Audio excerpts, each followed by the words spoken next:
Well, all about location again today here in central and eastern Kentucky. That snowpack here in the bluegrass melting with milder air trying to work in from the south, and that kept things foggy with some drizzle and low visibility much of the afternoon. Some improvement though the last hour or so. Much needed stretch of dry weather as we end the week. Now we've got to deal with some rain tonight, but we need it because some heavy rain is expected Saturday. Flash flooding possible given the saturated ground, and then that may shift to some river flooding, more of a concern into early next week with the anticipated rainfall.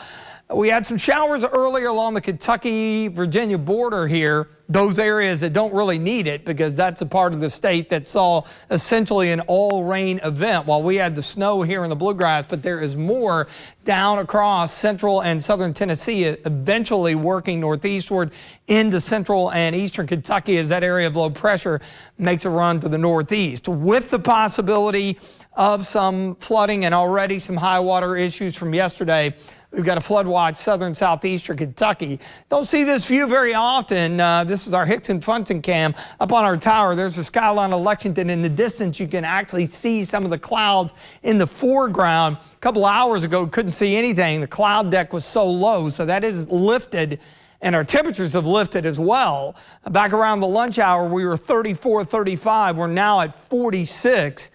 Meanwhile, farther north, still into the 30s, improving conditions up on the hilltop Hindman. They're not counting with the mesonet. The only areas are really Frankfort up toward Williamstown. Flemingsburg has jumped up to 40, but this area of northern Kentucky, you've still got that advection fog. The warmer air runs over the evaporating snowfall, and that moisture just kind of hangs at the surface. That's what we dealt with earlier, and as a result, visibilities are pretty low. A mile at Williamstown, 2 miles in Frankfort. Still some problems over in Louisville, but anything 10 miles or above, we're in good shape. Finally seeing that here in Lexington. Now, the mild air wind's out for a few hours, but then cold air is going to wrap around the back side of it. So there's your area of low pressure. It's going to ride right through the heart of the bluegrass, and once the cold front clears, those 40s will go away, but here comes some additional rain. Could see some moderate, occasionally heavier downpours. Tomorrow morning will be into the low 30s, not much recovery. We're only talking mid to upper 30s for afternoon highs, and then a legitimate shot of some colder air to begin Friday morning. On Valentine's morning, upper teens. As far as rainfall expected, the bulk of it is going to be in our southern southeast counties, maybe a ½ inch to 3/4, but anything is definitely not good given the setup. This is good. 2 days of dry weather, Thursday and Friday. Our temperatures really going to bounce around, especially into the upcoming weekend. So looking ahead here, I mentioned Valentine's Day, we're in pretty good shape, but it's really Saturday.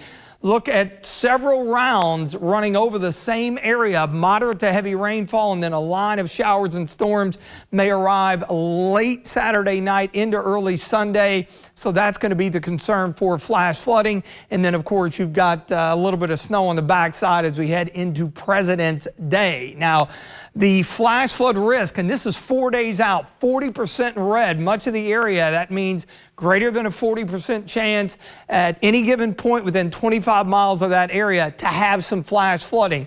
This has just been updated, so this area here of southern Kentucky is more so up in that 4 or 5 inch range potentially, and that, of course, would create some big issues, so something to be prepared for as we head into the weekend. Rain returns. We'll catch a little patchy fog. It will get colder late, right around freezing in the morning, lingering clouds. The breeze will make it feel chilly tomorrow. Good-looking Valentine's Day overall, low 40s. We go from heavy rain to snow showers with falling temperatures.